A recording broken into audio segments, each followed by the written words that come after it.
Hi, this is Sam Kadi. I'm a writer, director, producer. Thanks for having me, Mark. Sam, I'm so thrilled to have this conversation. You are, it's funny, you kid me about being the busiest guy, but I'm pretty convinced you are way busier than I am. You're always doing something. You're that perfect image I have of the Hollywood entrepreneur, director, writer, producer. You do it all. Yet this last year during the lockdown, almost 2 years now, you weren't able to do a lot of those things. How did you channel your creativity? Well, to be honest, I feel that I have been making films in confinement since 2015. So for me, the pandemic, it looks like it started way earlier than 2020. And the reason I'm saying that because the film, which you are familiar with, a documentary, a feature-length documentary film titled Little Gandhi, about the war in Syria, I made back in 2015. And because of the situation there, I was forced really to using unconventional methods to shoot this in a war zone, in a besieged area. So I ended up directing the film on Skype from Istanbul and working behind, small screen for so long, connecting with people at that Mm, time. mm. And then I thought, I hope I don't do this again, because it was a very stressful process that there's no time right now to go through it, through the entire process, from rehearsing, from shooting, from editing, and the whole thing. But then my next project was an animation, that a feature length animation that started a year before the pandemic. And when we were in the middle of making, or we're about actually to get really serious about dealing with 50 animators working at the same time, and the whole nine yard, COVID hit, and we went into lockdown. And here is one more time, working in confinement, trying to stay creative and making these, using these unconventional methods only to achieve one goal, which is unmuting voices and telling stories that I really deserve. Uh, I feel it deserved for people to, to see it and listen to it. So I think the bottom line is you have to find way, just to stay creative and to find inspiration. And humans are absolutely resilient. This is And true. I think the superpower that we all hold on to is actually our ability to adapt and adjust. And I found a way to do that, and we can talk more about that. But this is where I think the inspiration is coming from. Is just to keep pushing and to keep, being creative. But it comes down, I feel, to inspiration. And to be, inspired, you need to be, motivated. And we can talk about this, motivation and perspective, which is very important. I think that you bring up a good point when you were doing Little Gandhi, and for those who would like to hear the full story of that, we have a link to your TEDx Santa Barbara talk where you took us through that whole amazing process. It was, and I've heard you tell that story a few other times. That it hadn't hit me that yes, you were having to understand and figure out how to do remote collaboration and do everything from multiple countries.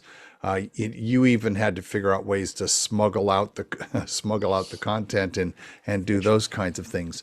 And yet this process now, remind me the name of your new animation that comes out next year. Lamya's poem. And that project, I have a little bit of experience with animation, and as you know, and that it feels like animation of all the art forms in Hollywood now is one that has pretty successfully figured out how to work in a distributed environment. Would you agree with that?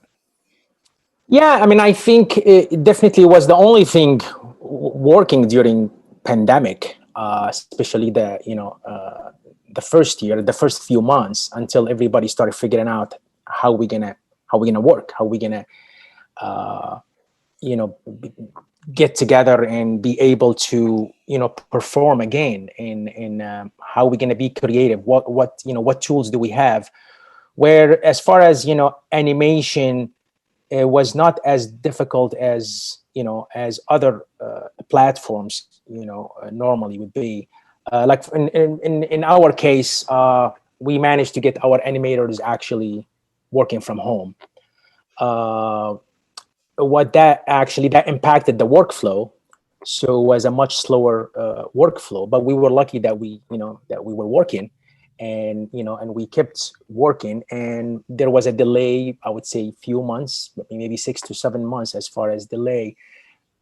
Did that affect the budget? Yeah, it did affect the budget a little bit, but again, we were lucky that we were going, and we were making the project, and we were really lucky to be working in animation uh, at that time. But it was a fascinating process, almost like 2 years working behind this small screen, talking to the entire team. So it was surreal actually to be able to end up to end with a full movie.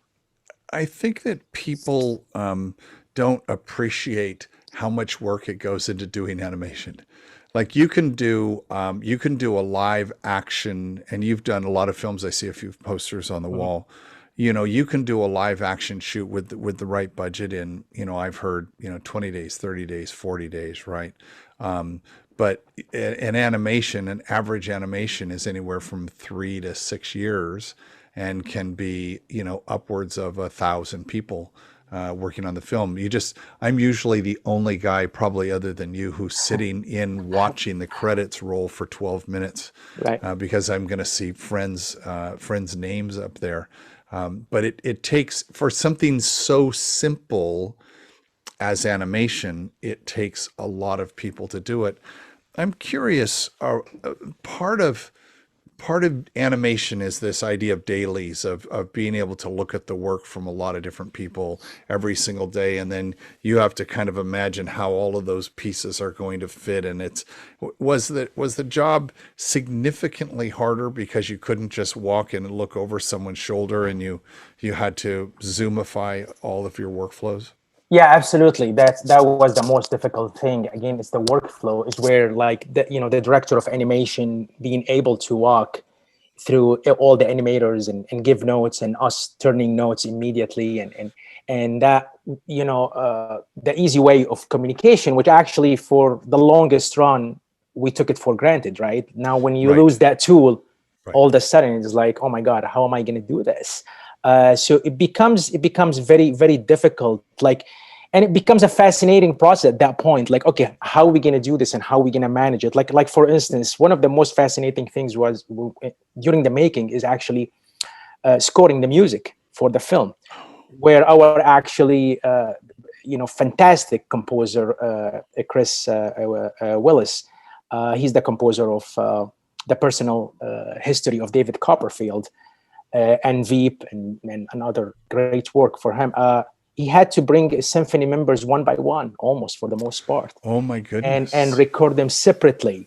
Oh my And goodness. and because due to COVID and a Right. lot of circumstances that went along with COVID, and he had to mix everything at the end. And for us, we were not really able to attend everything, and taking the risk is like, is this going to work, or if it's not going to work? And but he was so brilliant that he managed to pull it off. But what that meant is actually this process took 4 times the amount of time that is supposed to take. But at the end of the day, I always say, an audience member, you don't I mean, you can care less about how we execute it. I want to see a perfect product on the big screen. It's up to us how we execute it, and we have to present it to you in the best possible way. as a chef, no one really cares if I spent 6 weeks from the very beginning of planning the meal all the way up to the meal. Everything is the first bite, and they don't care. It's not their business. It's not their job to do that. In talking about the music and the scoring, I hadn't considered that at all. Again, my bias is towards animation, but it made me think of there was a lot of those videos in the first 3 months or 4 months of pandemic that you would see a bunch of singers all singing. They had been given their individual part, and they were all singing their part, and then someone had to sit down and mix that to get it perfect. And so now I'm thinking, oh my gosh, if you have to do that with a whole orchestra, because so much of creativity here, we bring it back to our theme. So much of creativity is listening, and you're not executing robotically.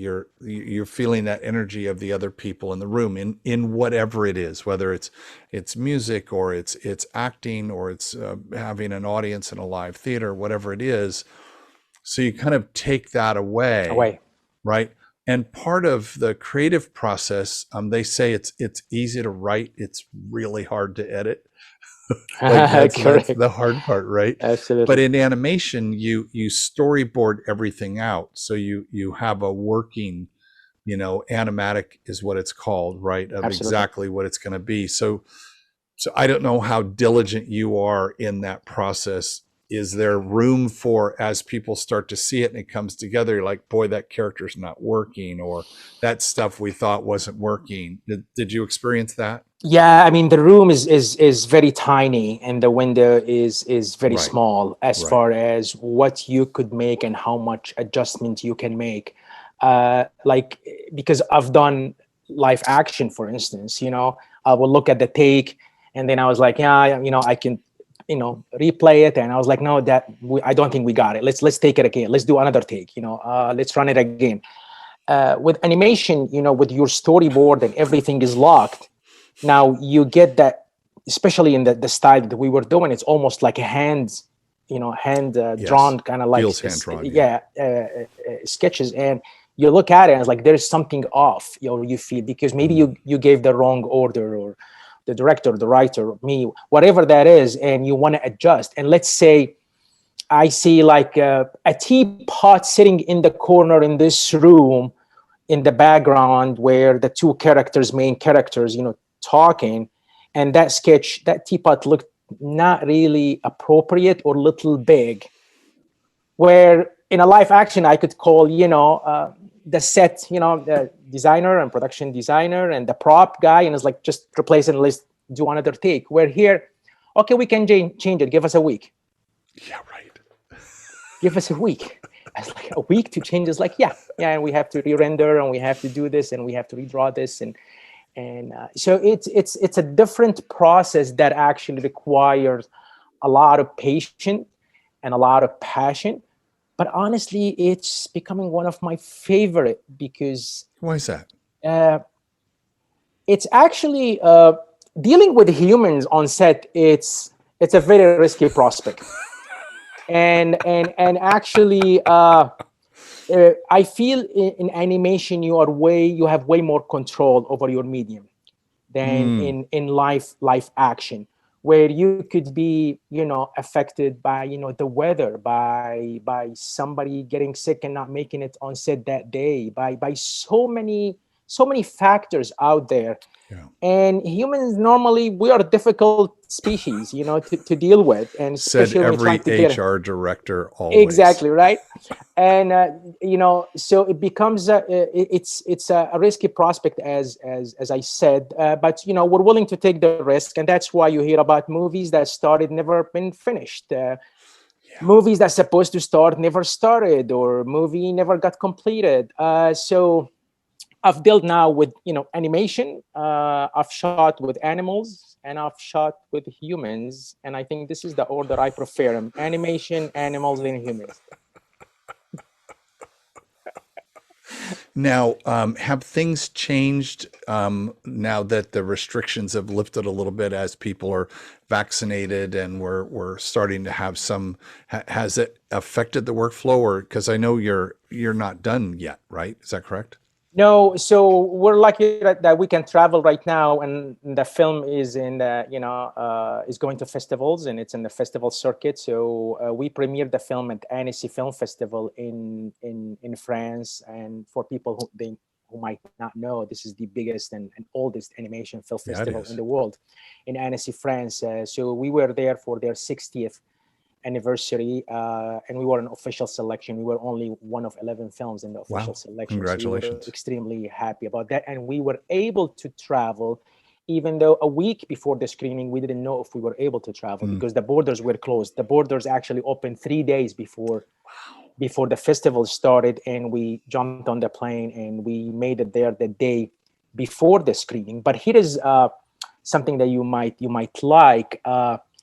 It was really surreal. I remember when I walked into the lobby of that hotel where we were staying, and I'm the producer of the film, and the director is there, and that was the first time we saw each other in Oh person my gosh. for 2 years. Oh my And gosh. we've been working behind the small screen like this one, me and you talking, for almost 2 years. And right now we are in the lobby of a hotel to celebrate the film the next day at one of the biggest film festivals in the world. And Sam, it took us a minute. Took us a when minute. are people going to be able to watch the film?